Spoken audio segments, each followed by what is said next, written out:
নমস্কার বন্ধুরা, আশা করি আপনারা সবাই ভালো আছেন। আজকের ভিডিওতে সকলকে স্বাগত। যেসব বন্ধুরা জবার ডাল কাটিং করে নতুন চারা গাছ তৈরি করতে পারছেন না, আজকের ভিডিওটা তাদের জন্য। আজকের এই ভিডিওতে এমন এক পদ্ধতি দেখাবো আমি, যার সাহায্যে খুবই সহজে নতুন চারা গাছ তৈরি করতে পারবেন। ডিসেম্বর মাস থেকে ফেব্রুয়ারি মাস পর্যন্ত এই মাসগুলি বাদ দিয়ে আর বছরের যে কোনো সময় আপনারা এই জবার কাটিং বা জবা গাছের গুটি কলমের মধ্য দিয়ে নতুন চারা গাছ তৈরি করতে পারেন। আজকের এই ভিডিওতে আমি আলোচনা করব কীভাবে জবা গাছের গুটি কলম করতে হয় এবং এই গুটি কলম করতে কি কি উপাদান আমাদের প্রয়োজন। তো ভিডিওটা শুরু করা যাক। জবা গাছের গুটি কলম করতে গেলে প্রধান যে উপাদানটা প্রয়োজন তা হচ্ছে মাটি। বাগানের যে কোনো মাটি ভালো করে মাখিয়ে এভাবে কাদা তৈরি করে নিতে হবে। এই কাদা মাটি প্রধান উপাদান। এরপরে দ্বিতীয় যে উপাদান প্লাস্টিক। এই ধরনের প্লাস্টিক আপনাদের বাড়িতে সকলেরই আছে। আর যেটা দরকার সেটা হচ্ছে সুতো। এই ধরনের একটা শক্ত সুতো নিতে হবে।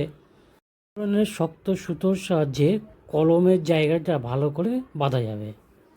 তাহলে আমরা গুটি কলম করব, সেই ডালটা ভালোভাবে বেছে নিতে হবে এবং দেখতে হবে পাতায় কোনো পোকামাকড় বা পাতা কুঁকড়ে গেছে কিনা, তাহলে সেই ধরনের ডাল আমরা ব্যবহার করব না। এই যে এখানে দেখতে পাচ্ছেন, আমি এখানে একটা ডাল বেছে নিয়েছি। এই ডালটা ভালোভাবে বেড়ে উঠেছে। এই ডালের এই জায়গাটায় আমি কলমটা করব। তাহলে এই জায়গাটা ভালোভাবে আগে পরিষ্কার করে কেটে নেব এবং তার জন্য আমি একটা ব্লেড ব্যবহার করব। এই যে দেখছেন এখানে এই যে পাতাগুলো সব কেটে নিয়েছি। এবারে একটি ব্লেডের সাহায্যে জায়গাটা কেটে নিয়েছি। এই যে দেখুন সুন্দরভাবে কেটে নিয়েছি। কেটে উপরের যে ছাল এটা তুলে দিয়েছি এবং ভালোভাবে এই ছালটা তুলে দিতে হবে। এই দেখুন, আপনারা দেখুন খুব সুন্দরভাবে এটা কেটে নিয়েছি। উপরে যে ছাল ওটা তুলে দিয়েছি। ডালের যে ছাল ওটা ভালোভাবে তুলে না দিলে কলম করতে সমস্যা হবে।